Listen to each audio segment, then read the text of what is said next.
Welcome to Spirit Baby Radio. I am your host, Kelly Meehan, a citizen of the universe and a passage keeper and mentor for our new Earth children. I believe we are entering into a new psychic structure of our reality, and it is meant to embody deeper trust and ways into solid self-love and fearless integrity.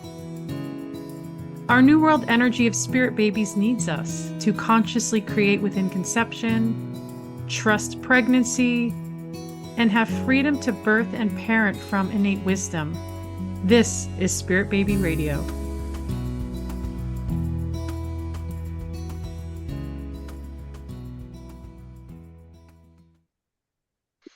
Welcome to episode 219, June 2025. Born into Fear, Healing a Broken System for the Future of Your Baby and Our Children Globally. How do we create and build healing before life in conception, for pregnancy and birth? How can we cure the epidemic of emotional shutdown and disempowered actions? Where does the root begin in trauma? Is it possible to overcome one of many broken systems? I have a special guest episode, and it is Nickita. Hello. Hi, Kelly. Thank you so much for having me today. And I'm going to read her beautiful bio, and we're going to kind of jump in. There's so many really deeper, and I love this conversation we're going to have. And I'm going to talk about even how we met. Maybe I'll say that now. And how I met her, I feel like I've been like stalking her on Instagram, possibly.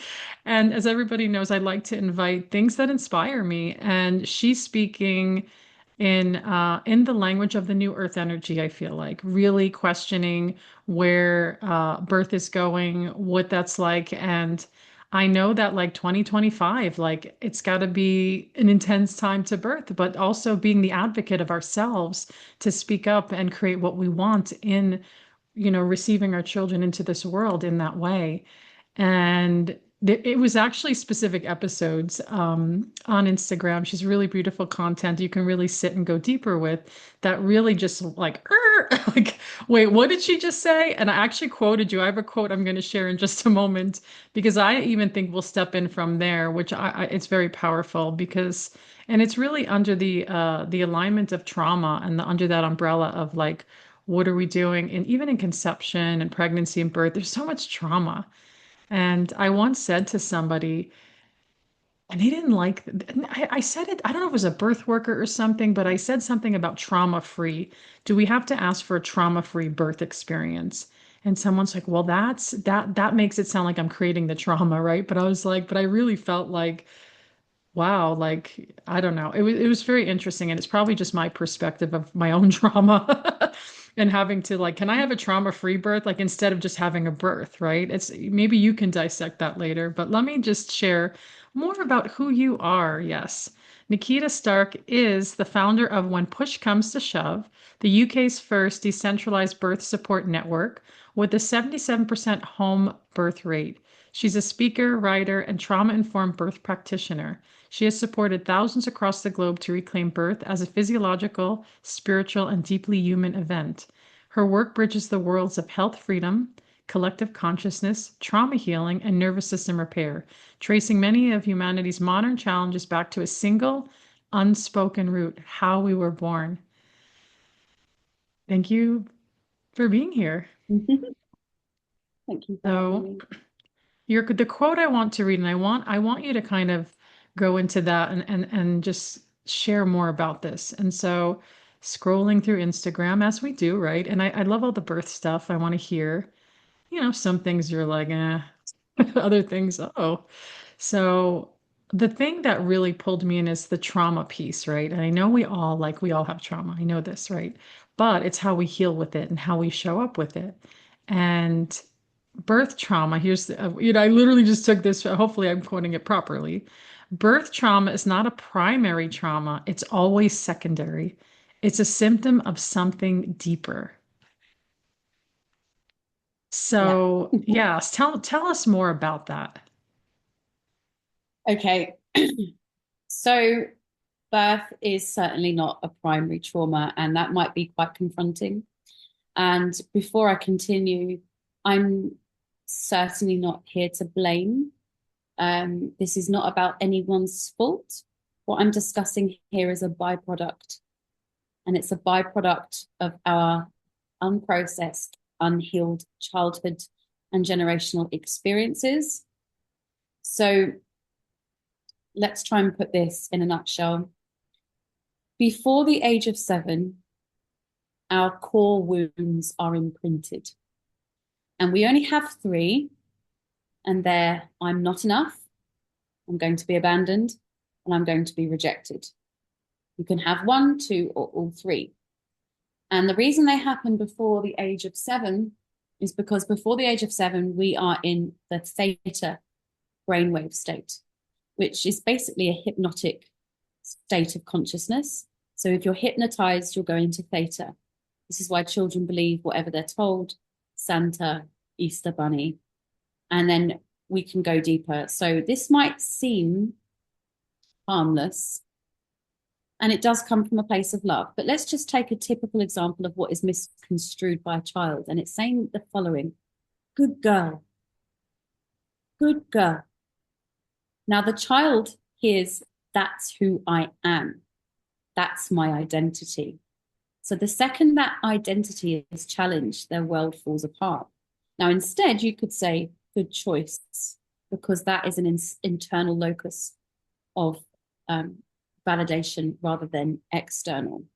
So the child starts to learn about their world. Well, first of all, they'll understand how they relate to themselves by watching their mother. And then they'll start to understand how they relate to others by watching their father. So if your mother is unhealed, and she probably is, and I'm not here to say our parents don't love us. That's not what I'm saying at all. But their behavior is driven from their core wounds and everyone else's. So yours is too, mine is. So let's say, for example, the core wound of I'm not enough is formed. So that might be, I'll give you a very random example. A little girl is out shopping with her mum, and the mum bumps into an uncle or a family friend and says to the little girl, hug your uncle. I don't want to hug my uncle. Hug your uncle. Now, if the mum were honest and I was aware, this is what she would say. Listen, kid, I need my sense of safety from others because I don't know what internal safety feels like. So I'm going to need you to acquiesce to this because I can't regulate my own feelings, and you're going to have to do it for me. And if you people please to this guy, I will feel safe. So the child has a choice between being authentic and forming an attachment. And the child will choose an attachment every single time without fail. Because if a child doesn't have a primary caregiver, the child will die. And that's an innate knowing in us. So we start to compromise our authenticity and our remembering of who we truly are to basically keep safe. So let's say that I'm not enough wound is cemented, and that the child then learns external locus of validation. And it might be mum is, she can feel the energy of mum being a little bit on the edge, a bit moody, and she learns to people please. She learns to play small. She learns not to show up and make too much noise, but to be hyper vigilant of everyone around her because her welfare depends on it. That translates into a people pleasing wound, and then we call these people empaths. Now, a sociopath and an empath are born of the same wound. The empath has just chosen to be hypervigilant, and the narcissist or the sociopath has chosen to show up in the world also to protect themselves by being very overt, controlling, and they form this script about who they are. Everyone forms a script, but the narcissist will cling on to it because that's their identity, and the empath will cling on to the empath thing because that's their identity. Now, what does this have to do with birth? Well, so you're growing up being a people pleaser. You've got to be hyper vigilant, see what's going on in your environment, and you're not even going to say no to your interfering mother-in-law because you don't want to hurt her feelings. And it's not about hurting feelings, it's actually about protecting yourself. You feel you're unsafe if people are emotionally unsafe. So you tell me, how does a woman go into birth with a midwife standing there with hand in a glove, going, I'm going to give you a vaginal exam now. How does she say no? She's Mm. never learned. So birth is a secondary trauma. If you've already got the imprint of good girl, or I'm not emotionally safe because I've never been modeled it, of course it's going to show up in your birth. And it will show up Yeah. everywhere. This is not, sorry, go Yeah. on. No, my question is, so my curiosity is that I feel like most women I've ever met are people pleasers. Like I almost feel like is there anyone that's not?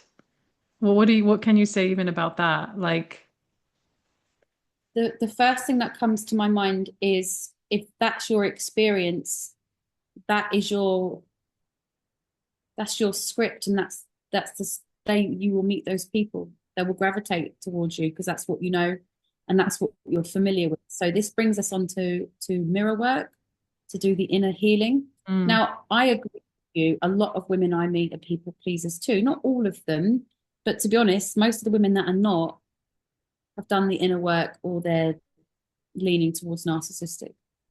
So interesting. Yeah. they're, they're just they're just armor, these characteristics. So what we do when we're children, so that before the age of 7, that's then set. Now you're not thinking it consciously, I'm not enough, but it's a subconscious script.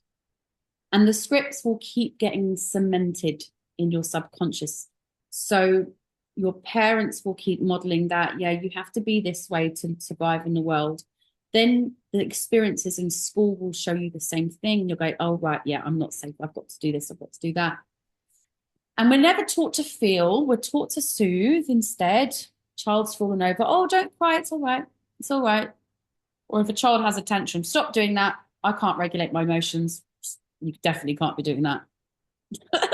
So we learn that. Yeah, And then, I always wonder if we could like even say that. Like I've said things with my son, and I'm like, I don't know if you should do that. And I literally under my breath, I'll be like, because I'm uncomfortable with it. You know what I'm saying? Like, it's really fascinating. You just when you were saying that, I was thinking about the other day. I was at the park, and there's a whole water. They set up the water thing, and it's squirting around. And this girl was probably like 7 or 8, and she's running, and her mom's like, "Be careful.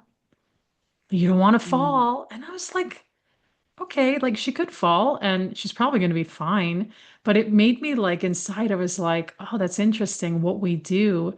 And it maybe it could be harmless or maybe it could be harmful. We don't know because I don't know the story of that little girl. But then I'm like, my gosh, like when can we let our children, especially in this day and age, I feel like children don't like leave the house for hours and play in the woods at like, a young age because everybody's scared. It's like something has shifted in the world. And I can really speak from more of American culture, but I see that a lot. And I laugh about it, but I'm also like really freaked out about it.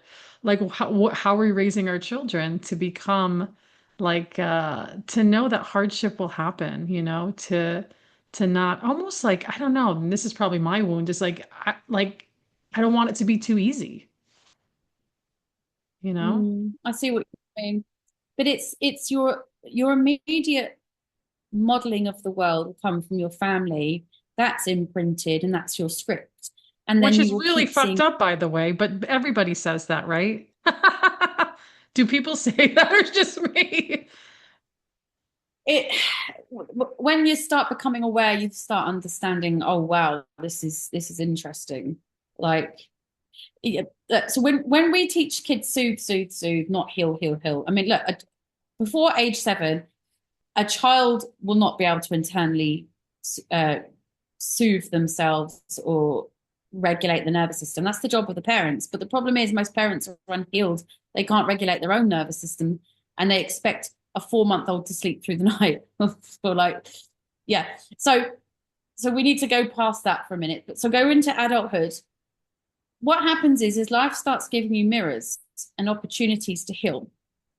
So it might come in the form of a friend at school who treats you like an arsehole, and then you don't like it and you blame the mirror. Now, let me be clear what this means. It's not a mirror as in you are the same as them and you behave the same. What they're doing is offering you a gift. And the gift is they'll say, look, this is what you need to heal. Now, let Mm. me ask you this. Where do your feelings take place? Inside you or outside you? That's a really good question. I want to say inside me because I feel them, right? But the environment can definitely create feelings through connections of other people. Right. But ultimately, where do you feel feelings? All different parts inside my body. There's just not one location. Right. Inside you. So Yeah. if you feel your feelings inside you, answer me this. How can anyone make you feel anything? Mm, yes. So let me get like a prop. Right. Because we're all going to You, respond differently to feelings, right? I mean, that's the thing. Like, this is what I would call like a trigger.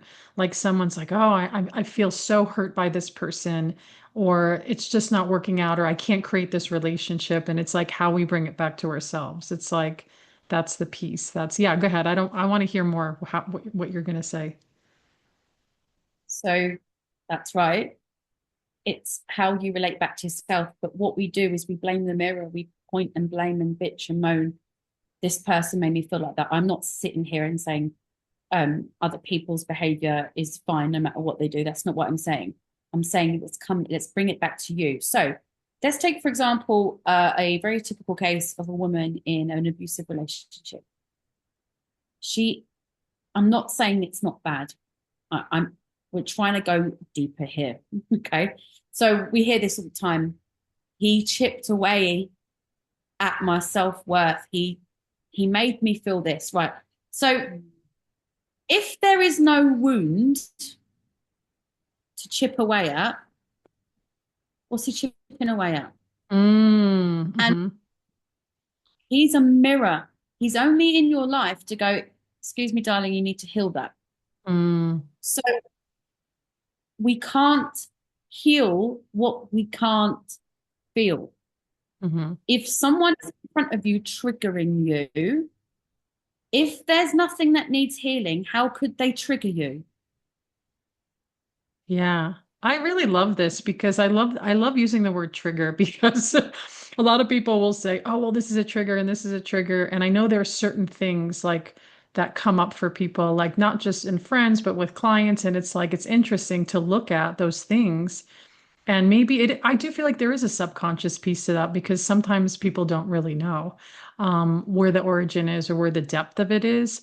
But I've often find myself going into conversation, well, like I'll go into something and someone's like, oh, that's so triggering to me. And I was like, oh, it's not, I don't have a trigger around that. Like, especially like religion is a really big one for people. I don't have any religious triggers, so I don't get upset around anything. And it's an Okay. interesting observation.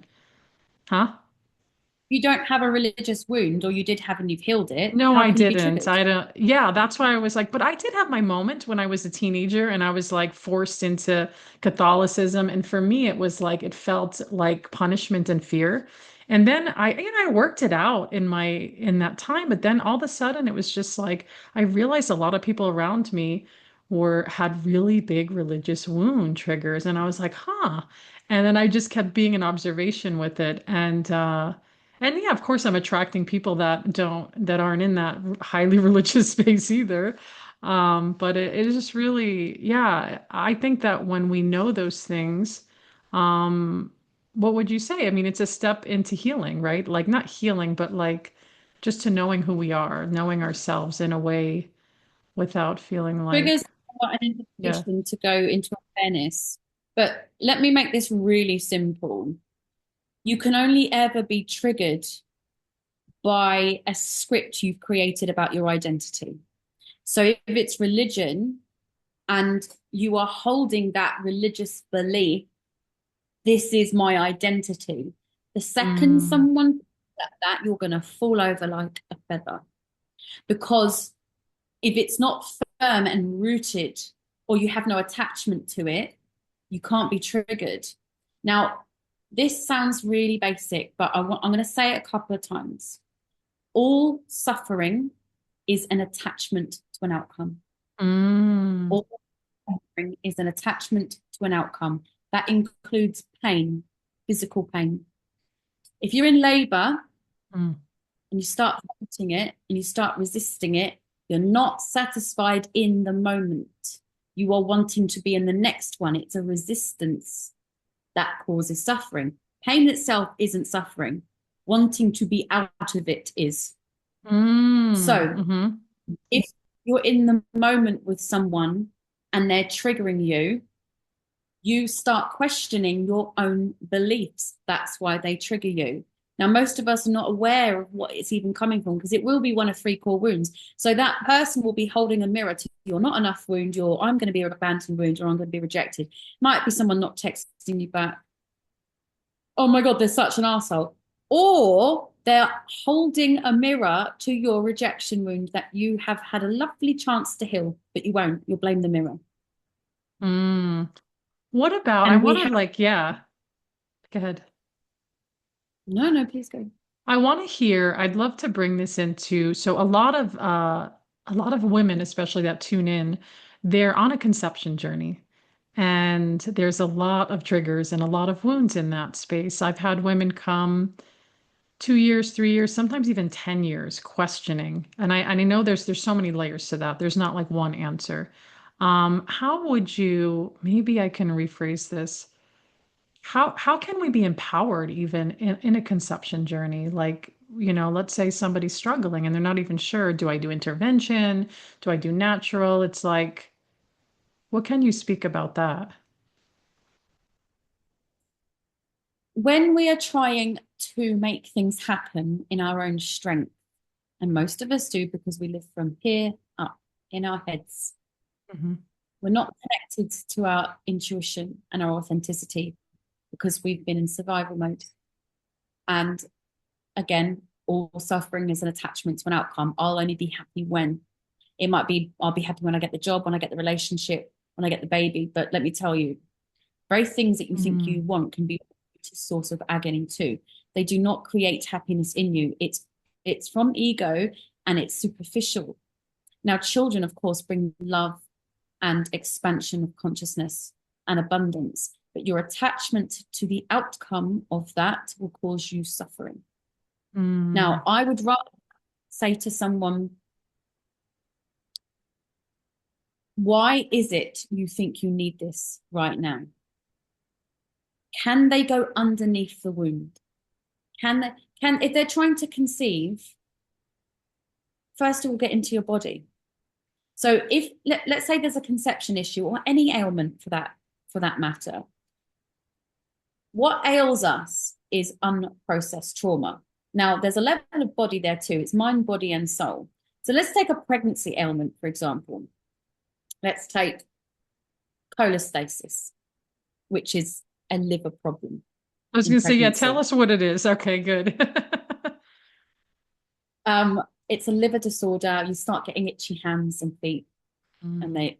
there'll be a problem. So they need to check your ALT levels and such. Anyway, so we store our unprocessed anger in our liver.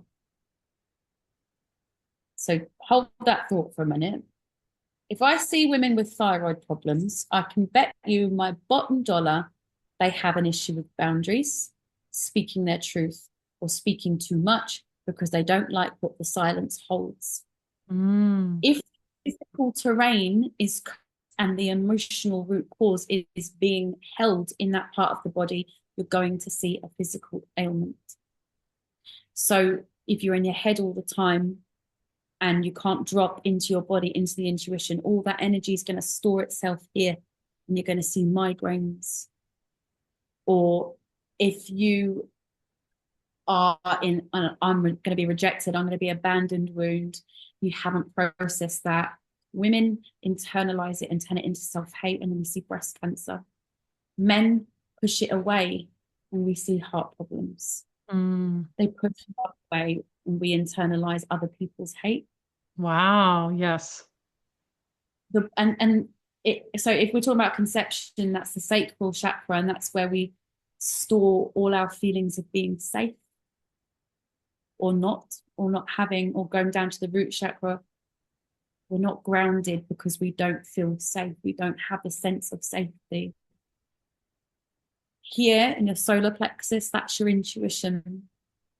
Your body will tell you what's going on if you would just listen. But we don't want to because the feelings, Hmm. the emotions, are comfortable, and we're taught to soothe. But soothing is not healing. Going to a yoga ceremony or going to an ayahuasca experience or going to a sound bath, these are not healing. They are tools to soothe. Now, plant medicine, of course, points to what you need to heal, but seldom do we come out of it and actually do it. But it's all wrapped up in a disguise of healing, and it's not. Going to a reflexologist or a water specialist or a sound bath, it doesn't heal you, it soothes you. Healing, the Mm. only heal is to sit with the wildly uncomfortable feelings because your body's trying to talk to you. Underneath those layers is you, the real you, with no attachment to an outcome, with no scripts of what they are. And I'm not enough. And this is my religion. And this is how I identify and show up in the world. Under that, there is nothing. It's just utter presence. Hmm. That's But you've got to feel it before you let it dissolve and transcend it. But seldom do people want to do that because we resist, and what we resist persists. And I love how you just explain that because I do know, sitting as you do and connecting with others in groups or single in their own traumas, it's like some people may feel like, but Kelly, like, or Nickita, I already did that. I already went to those layers, but it's still there. And what would you say about that? I'm curious. No, you didn't. There No, you you go. didn't. I love it. That was beautifully basic right there because I hear people saying, but I've done like, the yoga and I love how you just explain that. I've done the sound bath and I'm like, okay, great. All these external comforts. Maybe it creates a sense of ease, but still, there's still an issue because they're not where they're not in that space yet. Let's say receiving pregnancy, they're just not there. And, so yeah, because I do hear this a lot, and I love how you Oh, brought it into the presence of the self, like, and the way you explained it, it's like I feel like there is the way I would explain it is there's this other part of us that doesn't deal with all this other junk. It's literally to me feels like a whole other energy where our minds don't really belong. It's really the truth of who we are, whatever that looks like, but it doesn't have a strong vocabulary, I feel. It doesn't have an over language. And I feel like this is the new human energy to me. But I also feel like you're tapping into that in a different vocabulary and way, which I really appreciate because it's like, the empowerment you're bringing, you're saying, well, your body knows you have the information. But then yet I hear women going, well, I'm doing IVF, I'm doing IUI, I'm doing, this surgery, I'm doing this. And then I'm going, whoa. And it's really hard when I meet someone later in that journey because they've already have all these layers of stuff that I'm like, okay, where's the gentle way to break through or the more rougher way to break through to then find, where is that space of conception and is it natural or is it now intervention? I mean, that's always the hard part for the individual. Yeah. What is your But thoughts? but it's where you make your decisions from. So if you're making your decisions to do IVF from a place of headspace and panic, and I have an attachment to an outcome, and I have to do this, and I'm going to ferret around in my brain and find that it's always going to end in some sort of anxiety. However, if you drop into your body, so let's say you're struggling to conceive. First of all, where in your body are you feeling this trigger? If Mm-hmm. it's feel it, if it's there, it's not just about feeling it. So what people misconstrue here is, well, I felt it and I still feel the same. Yeah, because you probably hooked into the script attached to it. Yeah, Or I feel okay. like a dickhead. I feel like this because my mother treated me like that. No, that's intellectualizing your healing. You can't intellectualize your healing. You can go and see Tony Robbins, Deepak Chopra. You can go and see all the big wigs and come out and feel, I know it all. But listen, you can know what your attachment style is and know that you've got a disorganized or an avoidant attachment. doesn't fucking heal you. But Yeah. what does, dropping into the body, and we keep looping in our heads. I feel this. Okay, you know your feelings. But what's under the feelings? And most of us don't get there because the head keeps going, yeah, but the monkey mind starts going, yeah, because of this, because of that, because of that. What I'm asking, if people are willing and ready to do it, is to drop into it and let it do. I have a 5 step Mm. process to describe it. Um, and I have it loads of tools on my Substack to do this inner work. And the thing is, right, I'm not for everyone. I'm Some people won't ever want to do what I'm offering. Some people would want to do it in other ways. I'm just here for the people that go, oh shit, this makes sense. So are This you is only mine. working within birthing conception community? Yeah, tell me a little bit about that. So I'm a lifestyle medicine PhD researcher. So I look at the emotional root cause for understanding ailments and dis-ease within the I was body. like, okay, Nickita, you're hired. You're hired. Because I'm thinking of some complicated shit that I'm a physical person that feels, and then I get trapped. I am not in denial about it. I do medical intuitive work, yes, but I'm not in denial of my own elements. Like when I get trapped in some physical issue, it just doesn't disappear. It sticks Right. around, it sticks around, it sticks around. And I'm like this, okay. And this has been more my new life and my new because I moved and I had such a major transitions last year. And I'm in this new space and I'm like, wow, I'm having more physical symptoms than I ever have. And I do bring it back to safety actually. Because my husband's like, yeah, like what's going on? I says, I intellectually know, oh, I'm okay, I'm safe, this is great. I've like really expanded my life. But I said some other part of me is like, wait a minute. Like I says, I don't know how to control that. Or I don't know that, but I'm an observer. It's almost like another person with another identity. And I'm like, Your right? inner You know? child. Yeah. So some people call it your subconscious. I refer to it as your inner child, and it drives 95% of our behavior.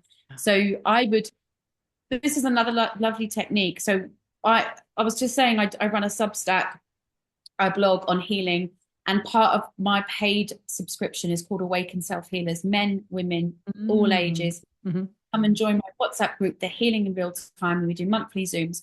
So let's say, for example, I had a Zoom meeting. Like I do these workshops for women called Heal Her, and it goes through all the Oh, I process. love it. I Yeah, say yeah. I say to the women, find a photo of yourself, age 4 or 5, put it as your screensaver, or print it out and put it on your dresser. Mm. That's who you're accountable to. So just imagine every time you've got that unsafe feeling, little Kelly is 4 years old and standing in front of you, and just ask yourself these questions. Okay, I'll ask you, would you reject her? No, Would you abandon her? no, Would you tell her she's not enough? no. What would you do? Gosh, when you said that, wow, okay. I'm gonna just be very graphic here. When you said that, my heart palpated with that last one. It was like, I was like, oh, look at that. Um, what was the question? I checked Would you out. tell her, and what would you do? Because this Yeah, is who you're accountable to. This is the person who has taken the wheel. And when we're very dysregulated, it's our inner child going, excuse me, mate, you're not listening. yeah. I really love That's the way so you talk about the inner child and the way you bring it because I've heard inner child stuff before, but there's something the way you're saying it and sharing it, it's like it's grounding. Do you know what I mean? Because people like do inner child work and you're like, what the hell does that mean? But just to share too, I work with a somatic therapist for the past few years on and off, and she's the one that really took me to the inner child work more. And it has been in a moment transformative. Like I would never think it to be, but in the moment of expression and connection, and something I call the inner infant. Whereas like my inner infant felt the most not enough, abandoned, neglected. And I laugh at my nervousness, but it's more of like, okay, there's something in that part of me, that pre-nonverbal. And I did have trauma when I was born. So, and I know that, that's a big part of it. to a mother that was unhealthy mentally. So it's like, oh my gosh, like what is this that's happening? And um, so yeah, I really appreciate the way you say about that inner child and, seeing her, like connecting with her. And I almost feel like you're giving me maybe some pieces to this physical messages that keep coming through that what I consider to be more chronic. And then maybe I'll look into your community, but you're also going to share that at the end as well. And I'm going to be able to share that with others. And for some reason, I thought you were like more into the birth. I wasn't sure what areas you I were I supporting. am. Both. Yeah. When shove is just for birthing women, of course, and their families. But my other work is the Unity Project, which is Oh, uniting people and yes. Okay. mind, body, and soul to heal. So if tell me if you're not willing, but I mean, right now I could go through something with you and a Okay. process Yeah, let's the do ailment it. So I'm if going to you're tell you comfortable. what's been going on right now. Almost, I'm not shy about it. I'm frustrated because I'm somebody that can feel, manipulate, change energy. I'm very interdimensional. But what the fuck does that mean if I still have things? I also hear the earth shifts, and I feel like there's a connection with that. But I woke up one day on the day of my moon time with severe vertigo to the left of my body, which I feel everything mostly to the left. And the left part of my body, since I was a teenager, always hurts more. Is an observation. Medical science has no idea why, which doesn't matter. I don't really care what they think. But when I was younger, I was like, something's wrong with the left side of my body. So now it's more minor and I'm doing a lot of different things on my own. But when I tip my head in certain directions, it's still there. And I'm like Okay. really trying to sit with it and go, dropping in to just, I don't want to do it anymore. I don't want to do the vertigo. Okay. Yeah. Thank you for sharing. So any ailment on your left side is a mother wound. Your left is your divine feminine, and any ailment on your right is masculine. So you're vertigo, you're dizzy, you're unbalanced. The body is very literal.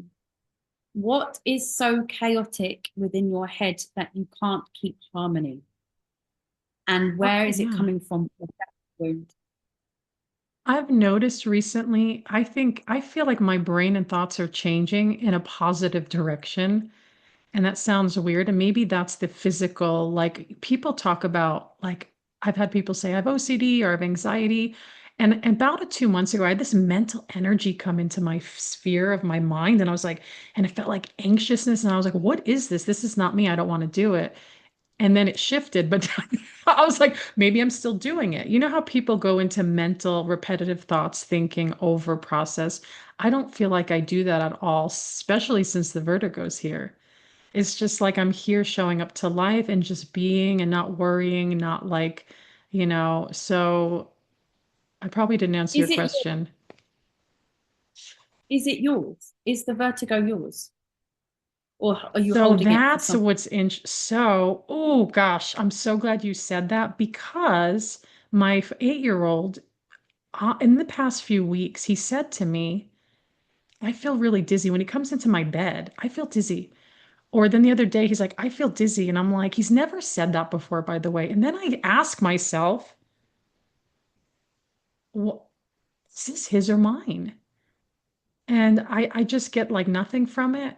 And then I go, because I know as a mother, it's not like I want to take on my children's elements, but there's something in that space that can come through. Because my firstborn, I can get very enmeshed with his energy, and I've worked 14 years on that. But like my little one, I was like, I'm not enmeshed with him. He's his own. His nervous system is very regulated. He's very in his body, and I've never experienced that with anybody in my life. Like he's literally mirroring, like brought me to tears when he was born. Love without conditions. I've never knew what that was. And so lately, it's yeah, interesting you say that because he's been talking about being dizzy when we get quiet or he's just sitting next to me. And then I tell myself the earths are shifting too, and I can feel that. So I'm like, yeah. Do you know what I'm saying? Maybe people feel that like, well, it could be this, this, and this, but then maybe I'm intellectualizing it now. Right. So there's only one way to know that, to the answer, because it might not be yours. It might just be you're very sensitive to energetic field, but why aren't you protected enough that Yeah, you are that's what I allowing? want to know. Why am I not protected enough? Exactly. Right. Because something I would be sitting. Where are you? I know this sounds strange. Are you feeling it in your head or your inner ear? Is it more like a labyrinthitis? I Do feel you know what's it. going So, like, if I get quiet with my body, I do feel in my, because it's the left side of my body, yet again, it speaks louder. I can feel in an inner and outer pressure in there. If I listen, I've just gotten used to it over these past weeks, but I actually feel like it's like here in my head, but it's mostly when I tip my head. So it's like when I'm like this, I don't feel anything. But it's when I'm tipping, on? it Okay. was way What, worse in the beginning. what feminine pressure Mm. script are you carrying around still? What pressure Honestly, the from first a, when you say that, I'm pretty like quick with with my mind just said you have to do everything. I have to do that's why everything. that's Say it again. why Yeah. you've got vertigo. That's your script. I have to do everything. How can you be balanced? How can you be, how can your feminine divine, how can your divine feminine be balanced when you have to do everything? You're Yeah. being tipped. So, where is the safety in asking for help? Where is the safety in being felt that you are in a container, that you don't have to do everything? Look I at think that, Kate. there's definitely an old wound in that because I feel like when I do reach out or I say it, it's not taken seriously by my family. Like, oh yeah, No, sure. And then I'm like, but then I end up doing things because I'm like, oh, I'm just gonna get done. I'm gonna do it, which is really a bad pattern for me. so that sounds like a script. Well, I'll give you an Yeah. example. Last year, Yeah. I was feeling really unwell, and I had this script of I have to do everything because people are fucking useless, and those are the people that I attract in my life, right? So one morning, no, it was the night before. I text my daughter's dad, and I said, "Can you come over tomorrow and take her because I need some time to myself?" He said, "Yeah, sure."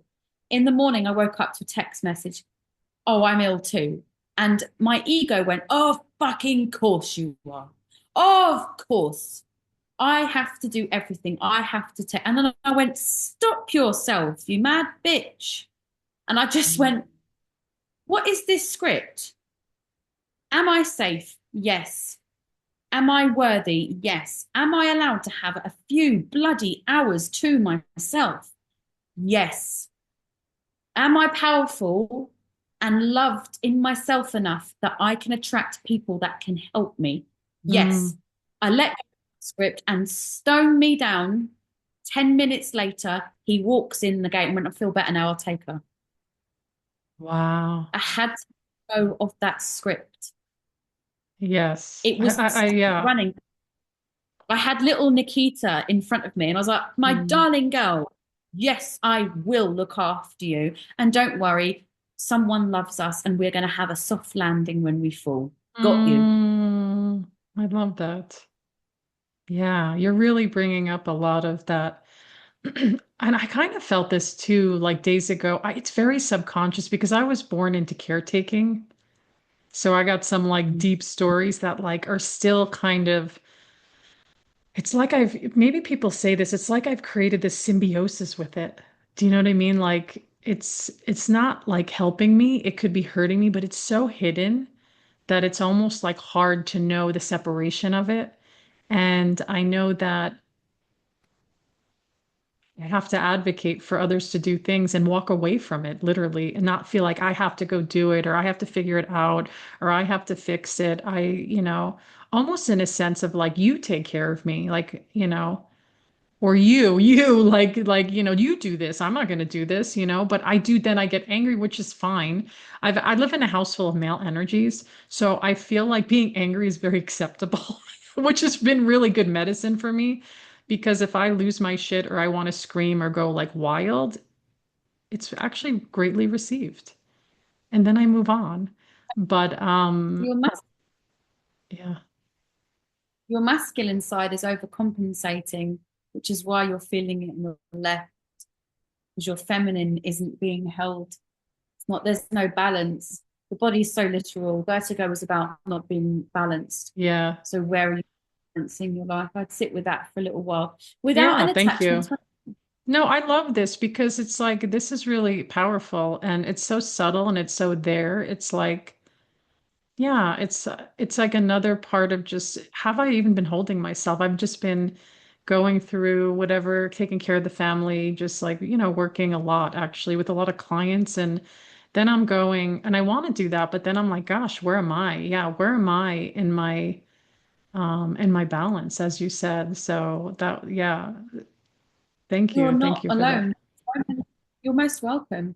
So Yeah. many women carry this because this is the script we've grown up with. We have to helicopter, we have to micromanage, we have to martyr. These are all egoic archetypes. And Yeah. the archetypes are there to serve us until we get to such a level of awareness we can let go of the scripts. Mm, And it's not even replace it with a new one, it's just remember who we are. But right now, we've got a spiritual malignancy. We're in this illusion of separation. So, look, as above, so as below. What happens if the cells in our body go off and do their own thing? We call that cancer. mm, Spiritual malignancy. We are in this illusion of separation, us versus them, mhm. anti-vax, pro-vaxxers, all the polarities you can think of, the freedom movement versus the sheeple and the labels. Bollocks. Yes, it's a Sorry. lot. It's bullshit. And it's all separation. And when we're in our ego all the time, the identity, I'm a mother, I'm a freedom fighter, I'm this, I'm that. You're not any of those things. There's stuff you do in your human body.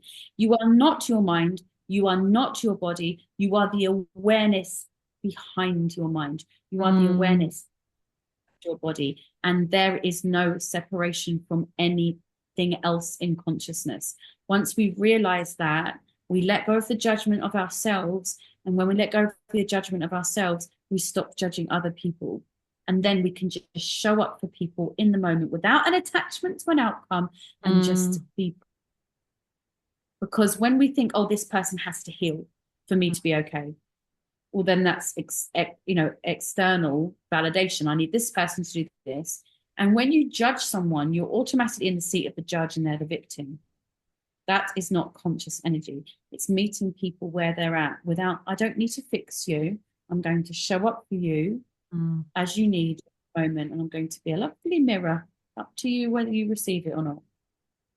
It often reminds me of something I've said quite to some close friends. I said, "This is just a character that I'm playing here."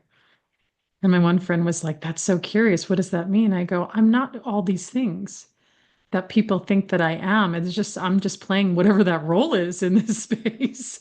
And I laugh because I'm like, it really sets me at times. It reminds me of I know we get so attached to certain identities and names and all kinds of things, which is very common. And but also I always feel like sitting in the quiet spaces, not just with our bodies, but even sitting in the quiet of beyond our bodies, whatever that is. I don't think it needs to look like something intellectually specific, but just the presence of quiet and self-learning. And I feel like those in conception, pregnancy, and healing through loss, I really, even beyond that, I would say just human nature, like we don't ever sit in our quiet spaces ever. Everything is so loud and noisy. And and maybe more of humanity is coming to that. I don't know. I know there's so many, like you said, there's like this side, that side. And I do feel like there's such a push for taking a side, but I guess then everybody has an opinion as well. And we can even bring it back to everybody has a wound, whether conscious or unconscious. Yeah, and what I want to share, which is I feel very important. So the maternity system that we all hate, especially it's Yes. just a reflection. It's a reflection of our collective. A reflection of our collective fears. The reason we have a system that is based on 8% evidence-based information and the reason they do over medicalized procedures is because they're afraid they're going to get sued. Why are they afraid they're going to get sued? Because we sue them. Why do we sue them? Because we hand over responsibility of the sovereignty of our birth to someone else because we are too frightened to sit with our core wounds and address our intuition. And instead, we make decisions from our head, which leads to a decision which is unbalanced. And education without the heart and just the mind is no education at all. So women have lost intuition and their gut feeling. They don't know how to navigate the system because they're not listening to their body because they live from here up. It is, and now imagine one person doing that. They're going to get a couple of mirrors, right? Now imagine millions of people doing Yes. that. Can we really be surprised that we have got such a shockingly shit maternity system? It's just a reflection of us. You speak so poetically. There's so many amazing things that you just said in those sentences.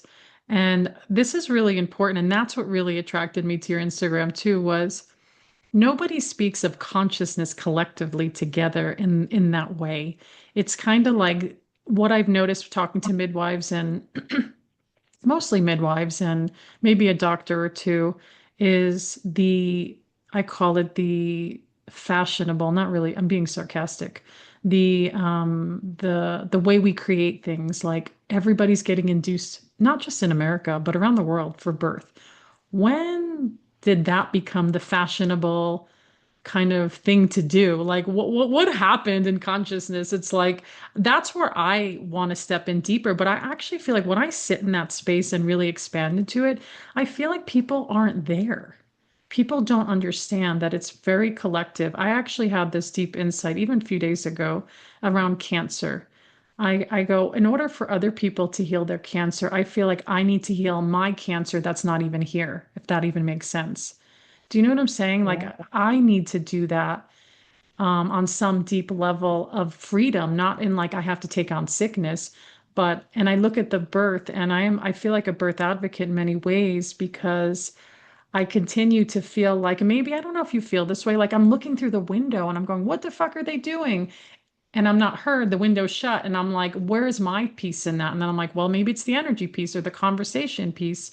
But again, it's like the fashionable, like everybody's in danger, everybody's, has to be induced. And I know the pandemic brought in such deep levels of fear. And my hope was that, well, they're going to work through it. But I think we left it. We left this level of fear and how children are raised.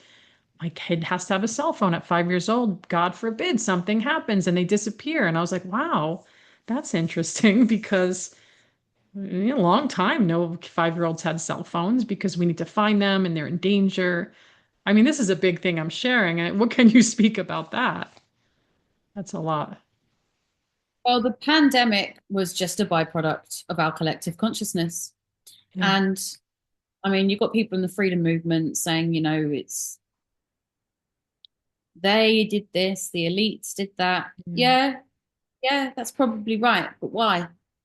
Because we're collectively in fear. So you can point and blame all you want. This person did this and they're forcing this vaccine and they're forcing whatever.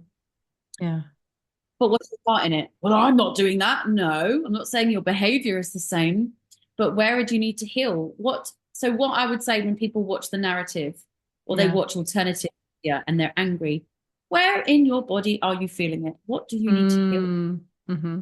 Now, imagine if everyone started healing it, the very things that we bitch and moan about would go away. This is why I don't fight the system. They are going to, the system will drown under its own fear eventually. And Mm. I don't want to bitch about the system. I created a new one. I like And that. Yeah. we have 7% home birth rate. We're in 10 countries. I've trained hundreds of natural birth practitioners, and it is mandatory to do the inner work. We cannot have women attending births in ego, in fear, projecting their own, I'm not enough, I'm going to be abandoned, I'm going to be rejected wounds. We are there to hold space and be woman with woman.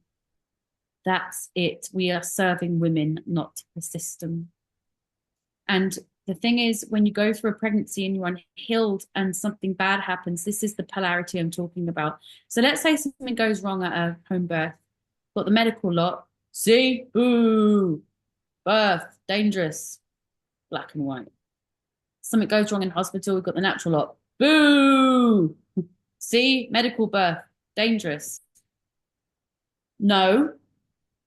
Why are we making choices that we're not listening to our gut from, but we're doing it in our head? Oh, I better go into the maternity system and get an induction because that's what they told me to. Their head, that is not their heart.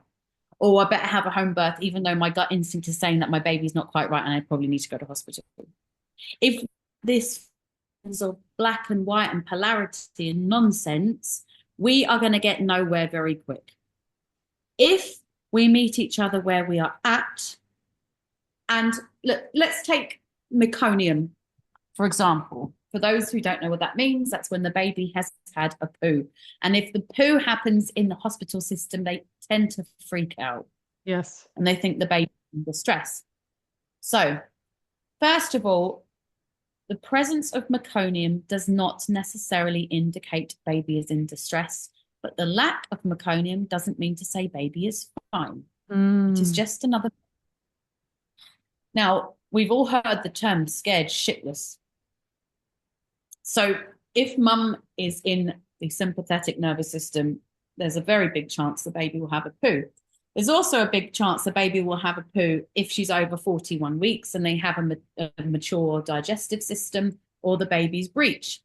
So I'll give you two examples. I was at a birth with a woman and she was very early on in labor.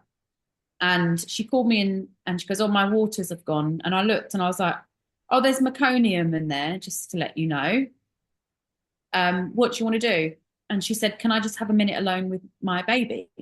Wow. So I went out and she said, you can come back in now. She went, he's fine. I'm going to I carry love on. that. I went, okay. At which point I was triggered. So I had to sort my shit out. So I didn't bring it in. So I walked out the room. All the outside stuff and my experiences, meconium, blah, blah, blah, blah. And I thought, what are you doing? Mm. What are you doing? I can't control this outcome. I'm not meant to control this outcome. I'm meant to hold space for this woman. I'm not meant to fix it. I'm meant to hold space for her. I told her, here are the chances statistically for meconium aspiration, which is ultimately what we want to avoid. These are your choices. What do you want to do? And she said, the baby is fine. She was right. Yes, the baby was born Wow. in, but there were Yeah. no problems with the baby. Now, similarly, I was at a birth. The woman was 41 weeks. She was just about to push, and I saw light stained meconium. Nothing that would alarm me. This baby's about to come out. I'm expecting to see it. She's 41 weeks. Again, I said to her, there's light meconium. Here are the chances of meconium aspiration. Experience teaches me this. What do you feel? She went, Mm. oh. And she did it from calm, not, oh my God, something's wrong. She went, this kid needs my help. We need to go to hospital. She was Mm. right. Wow. But women can't access this when they are here. Yeah. And they are totally searching around what the evidence. You can Yeah. find evidence for anything. Yes, Anything. let's spotlight that. That is absolutely true. You can see the worst of the worst, the best of the best. And I love how you're like you're yeah, you're really holding the self-responsibility of the individuals. What I do a lot as well in my work is like, what does your intuition say? What does that inner deep space, especially being a medical intuitive with liability, I have to be really careful because I'm not telling people to go get surgeries or do medications. I'm like, let's come to where you are and look at that. And I feel like that's not offered enough in pregnancy, to be honest. It's like I remember like in mostly my first pregnancy, I feel like I had to fight a lot, even with midwives, by the way, in open-mindedness to not want to do a lot of tests because my baby told me he was okay, but that wasn't enough. And that really bothered me because I was like, what are they saying? Say that again. They're, they're, they're so disconnected. Hearing that will probably make them think you're insane. Yeah, and there was one of the gestational diabetes tests. I says, I know my baby's not there, but they said, but Kelly, your family, because they were all hella diabetics, but your family's like that. I was like, yeah, but that's not me. And my instincts were like, no, you're okay. And then I had a really honest answer from a midwife one time and with my second born. And she said, if you do this test, which by the way, I totally did wrong. I had to do it myself. I did it wrong. So it was inconclusive. I knew I was fine. It was the swab test for bacteria or something. And she said, I want you to do this for me because I'm nervous. which of course my pleaser's like, okay, I'll do it for you. Right? And then, but then I didn't do it right. So it didn't matter. And nobody questioned it. So I thought that was really interesting. But I Because you just know, did a tick yeah, box. say that And again. then they can't be, you did a tick box exercise, so then they're covered. They can't be sued. Told her to Interesting, do yeah. it. And even I went with Mm. two different, now I can see why women free birth, to be honest. I'm like, wow. Like, and I've interviewed some free birthers and actually one specific woman, this is an amazing conversation. It reminds me of something I think you'd appreciate. She had high blood pressure. And oh my gosh, you know what happens preeclampsia, right? It's like you read everything, and she stayed very focused actually and very connected. She wasn't not without fear, but it was so eye-opening to me because she was listening and listening and deepening in her listening and making choices from there. Whereas the external would say, you need to go to the hospital, you need to go get that cesarean, or whatever the story is. It's like, this is where I feel like women get so overwhelmed and confused, right? It's like, who am I inviting in this space? What does that look like? And I hear something you say a lot is, call it intuition, or I like to call it even instincts. And I know that there are obstacles in that. But as we're coming to the end here, any like final supportive messages that you can share if somebody's like really fighting against their intuition, and maybe even women wouldn't even see that, but like you said, I call it necking up. Are we living necking up? It's like the overthinking, the intellect, and I feel like that's so important because there's too much information out there. And I love that you shared those stories of like, hey, this woman's like, you know what? Something's off. I'm gonna go do, and then another one's like, you know what? It's okay. Yeah. It doesn't need to be a black and white. And if you're going to play chess like this, you're going to be on a very long path. It's about what you are in the moment. And instead of adding things to your birth and adding things to your pregnancy, see how much you can strip away comfortably. And also know the difference between intuition and anxiety, because people get them very, very confused. Anxiety is a wound, it's a behavior driver from a wound. And instinct is calm and it doesn't feel chaotic. But it's very rare we can actually know that instinct because we are so in our heads. Now, I would say you need to meet yourself where you're at. It doesn't mean to say you need to go and give birth in the woods with a mariachi band playing or a shaman with a drum, with a sound bath. No, it doesn't also mean you need to go and book your planned C-section with a doctor that is knife happy. What it does mean is drop down into your body and say, what do I need? Mm. And it might be a toe in the system. It might be you need more information. And what I find, the more information women learn, the more actual trust they have in themselves. And they can go, right, oh, I was right all along. See, most people confuse guidelines in hospitals with law. They think they have to. Yeah. Said I needed to be, oh, well, I actually had to be induced because my doctor said. But that's not law. That's a guideline based Mm. on 8% evidence-based information. 8. That's it. And fear of being sued. Know your body, know your trauma, know your wounds, and know your nutrition. So you just brought up preeclampsia, for example. Do you know why preeclampsia happens? No. It's lack of protein. So they Oh. won't know this in midwifery. So when you're pregnant, your blood volume has to expand by up to 60%. And in order to do that, your liver has to perform 500 metabolic functions. In order for your liver to Mm. do that, 80 to 100 grams of protein a day. So fast forward to your third trimester. Your body expanded its blood volume sufficiently. It thinks you're bleeding. So it starts to draw water Mm. else. What happens when you hold water? You swell. What happens when you start swelling? You get high blood pressure, preeclampsia. Because what Very I've often known, it's a yeah, this is your area of expertise, but in the years I've had women and friends like not friends, but like like the mom in the baby group. It's like, oh, had preeclampsia, I had to go to cesarean section. So that would be a disservice to women to some level. I'm not going to say I don't know, it's a tricky place. So that's interesting. I had no idea it had to do with what you're sharing. They just need more protein and salt. I mean, there's a big myth that you shouldn't Yeah. have table, but you can actually have as much salt to the taste as you want in pregnancy Mm. because your kidneys are doing something very different compared to a non-pregnant body. Look up the brewer's diet and you'll Mm. understand it so much.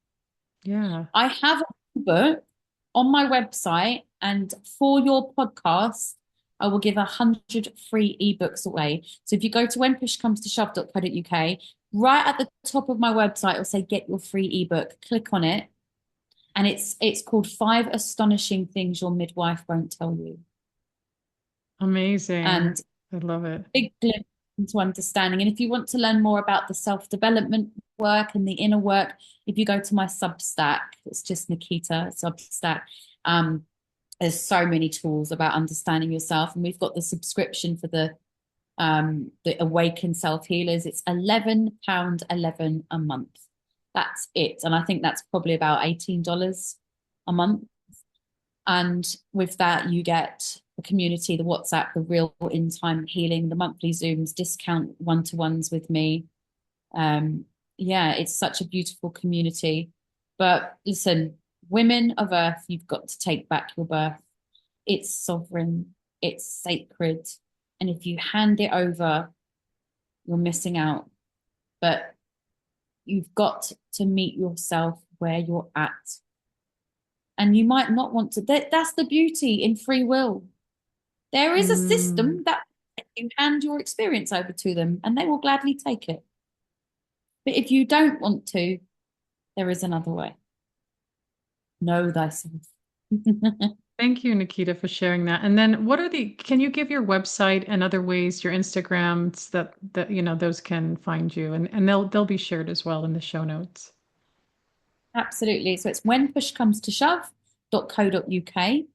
And my Instagram is when.push comes to shove. That's for birth. Or if you're looking for the inner work, it's Nickita Starck Official. Or I'm on Telegram, Awaken Pregnancy and Birth. Got a Oh, really big channel. oh, nice. Mm. Yeah. I forgot about Telegram. I have, to be honest. It's gone a bit quiet, but it's still there if people want. There are people on there talking, which is nice. Amazing. Well, thank you so much for being here. I feel like there's so much more to talk about. Like we could talk about this for hours and days. It's so healing and so powerful. And so thank you for being here. Thank you so much for having me. We could do a part two. There you go. I hear that, everybody. We're going to do a part two, and we'll go deeper into the whatever the next conversation is that calls into our hearts. And I want to thank you Thank all for joining episode 219, June 2025, Born into Fear, Healing a Broken System for the Future of Your Baby and Our Children Globally. Thank you for joining Spirit Baby Radio with your host, me, Kelly Meehan. Please join my community and stay in touch with monthly energy rants, Spirit Baby poetry, and get access to Spirit Baby 101 with tips and practices at my newsletter at newearthchildren.com. And join me on Instagram with lives at Spirit Baby Medium, and join the Mighty Networks, the Spirit Baby Collective membership, and Motherhood to Mediumship. Remember, you are the heart that holds communication, and it is your time to connect. Come share in the great shift of your mind and the true spirit of your heart with Spirit Baby Communication.